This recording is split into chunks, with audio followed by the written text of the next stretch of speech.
Bagaimana dengan warganet tadi malam setelah melihat debatnya, pembacanya seperti apa? Sudah bergabung bersama kami, ada Mas Miftah Farid Mahardika dari peneliti Cakradata. Mas Farid, selamat siang menjelang sore. Selamat siang, Mas Anggi. Oke, Mas, tadi malam kan adem ya sebenarnya ya, nggak berantem lah ibaratnya dalam tanda kutip. Sentimen warganetnya itu gimana? Bisa kebaca, Mas? Ya, dari pantauan kami di Cakradata, kami melihat bahwa memang ada kenaikan cukup signifikan dari perbincangan di media sosial.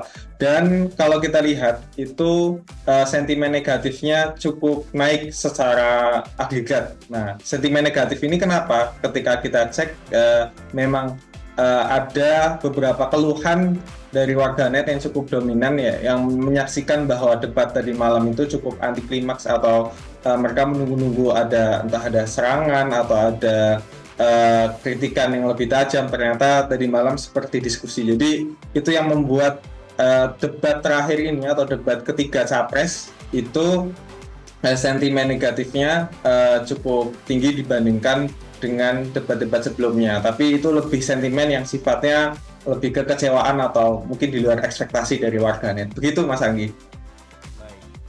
Iya, Mas Miftah, kalau kita melihat ada beberapa tema yang dibahas pada debat capres tadi malam. Yang mana yang paling mendapatkan reaksi dari warganet?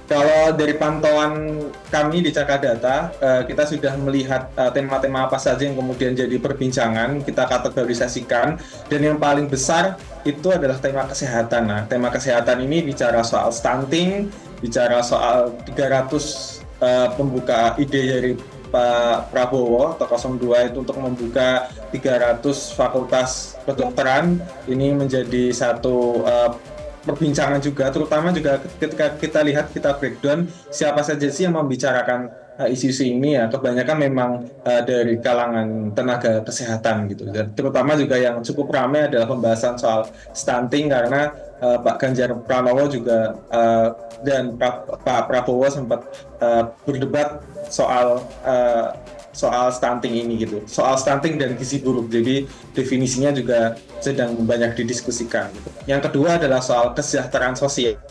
Nah, ini berkaitannya sebenarnya kita mengkategorisasikan pembahasan bantuan sosial yang kemudian sempat dibahas di debat tadi malam itu juga menjadi satu perbincangan yang cukup dominan, yaitu di bawah kesehatan. Sekitar 24% dari total perbincangan itu membicarakan soal kesejahteraan sosial dan termasuk soal bansos gitu. Kemudian yang ketiga dan keempat itu soal pendidikan dan kebudayaan. Kemudian ada soal teknologi informasi, ini yang cukup ramai juga, soal pendirian pabrik ponsel, kemudian soal inklusi ke tenaga kerja dan sumber daya manusia ini yang paling sedikit karena memang agak banyak beririsan dengan pendidikan. Jadi kata kuncinya kita sumber daya manusia ini menangkap yang menggunakan kata kunci sumber daya manusia. Sebenarnya juga bisa kita masukkan ke kategorisasi isu pendidikan. Mas, bisa dibantu, Mas? Jadi kalau misalnya kita breakdown masing-masing capres kemarin itu apa saja sentimen-sentimen masing-masing, Mas? Oh, dari tadi malam kita melihat adanya sentimen yang cukup besar itu negatif kepada Pak Prabowo, tapi untuk Pak Anies Baswedan dan Pak Ganjar Pranowo itu mendapatkan sentimen yang cukup besar, 70% ke atas itu sentimennya positif gitu. Jadi memang sentimen negatif ini kalau kita breakdown juga itu berkaitan juga dari tema perdebatan soal makan siang, makan gratis dan soal lebih isu-isunya nyerempet kepada isu-isu kesehatan gitu. Gitu, Mas Anggi. Tapi kalau kita lihat akumulasi ya, Mas, dari debat pertama hingga kelima yang tadi malam diselenggarakan, siapa sih yang paling banyak mendapatkan sentimen positif?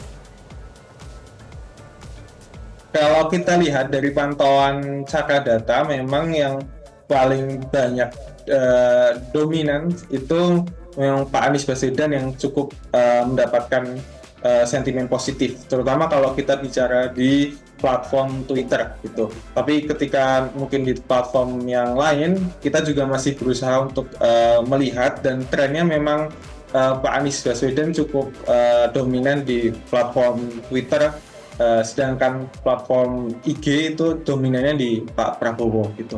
Tapi memang secara umum, secara agregat data yang kita dapatkan itu memang sentimen negatif, sentimen positifnya memang paling besar ada di Pak Anies Baswedan. Gitu. Baik, Mas Miftah, terima kasih atas sharing-sharingnya untuk data dari teman-teman semua di sana. Terima kasih, Mas.